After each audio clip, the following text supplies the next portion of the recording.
Sənə məktub yazıram. Yazıram ki, bağışla. Burada hava pis geçir, ara vermir yağışlar. Tək yatıb tək durmaqdan bezdirmişəm otağı. Bilirsən, tənha olur yalqızların yatağı. Yalqızlar az yuyunur, gəlir yalqızlardan iyi. Çayları soyuq olur, yeməkləri alaçı. Çirkli ayaqqabılar, dibi yanmış qazança. Bir qırıq ümid var, qayıdacaq haçansa. Yalqız sabaha baxmır, arzuluyur keçmişi. Çox miskin mənzərədə ev yığışdıran kişi. Hələ bunun gecələr içib ağlamağı var, saçın daramamağı, saqqal saxlamağı var. Üstə gəl pəncərədən gözünü yola dikmək, gəlməyəni gözləmək, qadın həsrəti çəkmək. Dərd ağır, havada pis, ara vermir yağışlar. Sənə məktub yazıram. Yazıram ki, bağışla. Gənc aktyor, radio parçası, ən əsası hamımızın sevimlisi Sənan Əlləz. Ahəngin yeni buraxılışında xoş gördük sizi. Necəsiz? Xoş günümüzə gələk, yaxşıyıq, siz necəsiz? Peki, yaxşı olun, çox sağ olun. İstərdim keçmişə qayıdaq, uşaqlıq illərinizdən danışaq. Bu sahəyə necə gəldiniz?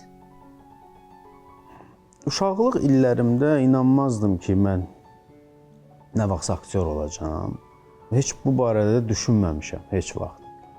Düzdür, indi o hər aktyor danışanda deyir, mən uşaqlıqda kimisə parodiya eləyirdim, nəsə qonaqların arasında, qohumların arasında mahnı oxuyurdum, şeir deyirdi. Bunu hamı eləyir.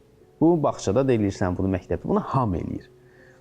Mənim çox yaxşı tanıdığım aktyor dostlarım var. Elə bax, ikisi burada kamera arxasındadır. Onlardan da sorursam, onlar da deyəcək ki, biz uşaqlıqda bunları eləyirdik. Amma şərt odur ki, sən həddi buluğa çatandan sonra, müəyyən bir fikrin olandan sonra, müəyyən bir mövqeyin olandan sonra aktyor olduğunu hiss eləyəsən. Mən həqiqətən bir zamana gəldim, çatdım ki, mən düşündüm ki, deyəsən məndə aktyorluq alınır. Bu, yəni uşaqlıqdan gəlmə, uşaqlıq arzusu, uşaqlıqdan gəlmə bir proses yox, yetkin bir insanın özü üçün verdiyi qərardır. Mən belə düşünürəm, belə düşüncədəyəm, həmişə də belə olacaq yəqin. Əgər aktyor olmasaydınız, hansı işlə məşğul olardınız? Təhsil olaraq Bakı Dövlət Universitetinin geologiyasını bitirmişəm. Amma geoloq olmazdım. Geologiya sahəsində işləməzdim. Əgər aktyor olmasaydım, aşpaz olardım. Ciddi. Dadlı yeməklər bişirmək istəyərdim.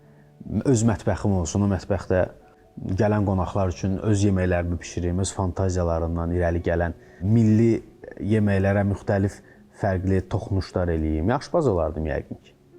Yeməklə aranız çox yaxşıdır? Uşaqlıqda çox pis olub, həddindən artıq yemək sevməmişəm. İndi də yemək sevmirəm. Sadəcə olaraq bu son zamanlar bilmirəm nə baş verdi. Çox çəki itirdim, çəki aldım obrazlara görə. Mən 90 kiloydum Şeyx Sənanda, Tağıyevə görə 75 kiloqrama düşdüm, 15 kiloqram arıqladım. Ondan sonra Rusiyadakı Konstantinopol İzgoy serialı var idi. Orada başrollardan birini oynadım. Orada mənə dedilər ki, çəki artmalıdır və biraz da əzələ kütlən olmalıdır. Orada qalxdım 85-ə, bir 10 kilo artırdım. İndi artıq görürəm ki, orqanizmdə o metabolizm sanki pozulub. Nə yeyirəm, artıq çəkiyə gedir. Amma yemək sevməkdən deyil, yeyəndə də kökəlirəm. Qəribə, ona görə də sevməməyin yaxşısıdır ki, kökəlməyəsən. Nə qalan kimi qalıram, nə gedirəm gedən kimi. Bir yekəpər ölüm gəzir yanımda can güdən kimi. Deyəsən dəli oluram, qılan yox əlac başıma. Gövdəsindən dırmaşıram yıxılan ağac başına. Ya sök, ya tik, nə fərqi var? Bu daxma düzəlməyəcək. Gəl sənə təsəlli verim. Darıxma, düzəlməyəcək. Salam Sarvan. Sizcə bir aktyorun uğurlu olması üçün daha nə lazımdır? Mən sırf kinodan deyəcəm, çünki teatr aktyoru deyiləm və buradan bütün teatra çalışan aktyor yoldaşlarımı, aktris yoldaşlarımı salamlayıram. Onların özlərinin ayrı reallığı var. Kino aktyorların reallığı uğurlu olmaq üçün 1% istedadın olmalıdır. 99% əzmkar olmalısan, çalışmalısan. Bütün bunların fövqündə qəlbə bir şanslı doğulmalısan. Yanında bir şans mütləq olmalıdır. Bunlar real Azərbaycan üçün, Azərbaycan kinematografiyası üçün mövcud olan şərtlərdir. İstedadlı, əzmkar və şanslı aktyor. Teatrda işləmə imkanınız olub? 2012-ci il idi, 11-ci hərbi xidmətdən təzə gəlmişdim. Allah rəhmət eləsin, rəhmətlik Vaqif İbrahimoğlu mənə demişdi ki, istəsən Yuğ teatrına gəlib gedə bilərsən. Əgər sən həqiqətən də Yuğda qala bilsən, buranın tamaşalarında iştirak eləyə bilərsən.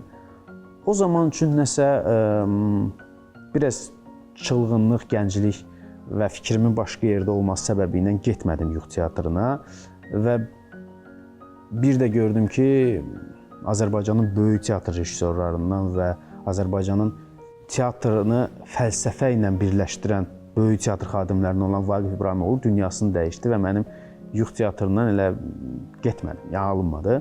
Bir də ondan hardasa həmin hadisədən 5 il, 6 il sonra mən bir radioda çalışırdım. Radioya müsahibəyə gəlmişdi. Azərbaycan Respublikasının xalq artisti, Bələdiyyə teatrının yaradıcısı Amalə xanım Pənahova, Allah qəni-qəni rəhmət eləsin. Müsahibədə Amalə xanım məni çəkildiyim filmdən tanıdı. Mənə dedi ki, gəl mən səni özüm öyrədəcəm teatrı. Sən teatr bilmirsən nədir? Mən özüm öyrədəcəm, səni səhnəyə çıxardacağam. Orada isə qərarlıydım, getmək istədim, amma çox qəribə bir təsadüfdür. Bir gün Azərtacı açdım ki, bir səhər Amalə xanım da haqq dünyasına qovuşub, o da Allah qəni-qəni rəhmət eləsin. Və artıq mən bütün xətrini istədiyim teatr rejissorlarına, teatr rəhbərlərinə tapşırmışam ki, xahiş edirəm, məni teatra dəvət eləməyin. 2 belə hadisə baş verib, 3-cünün olmasını istəmirəm və ona görə də yaxşı ki, elə kinodayam, teatr olmasın. Salam şair, darıxıram bu təklik, yenə məni üz yumşaq tanıdı. Yenə payız, yenə soyuq, yenə mən, yenə yanım sobaların yanıdır. Hələ sənə demədiyim bir gerçək, hələ sənə açmadığım yalan var. Düz bir ildir yuxu yata bilmirəm, qorxuram ki, yastığımda ilan var. Ağ tük tapdım arasından saçımı, qoparmadım, saxlamışam ağarsın. 30 ildə cavan qalıb neynədim, canı çıxsın saçlarımın ağarsın. Gəl bir gün oturaq qədəh-qədəhə, görək göz yaşından nə qalır şair. İçimdə ən məsum mələklər ölür, ən gözəl qadınlar qocalır. Şair, Günel Mövlud.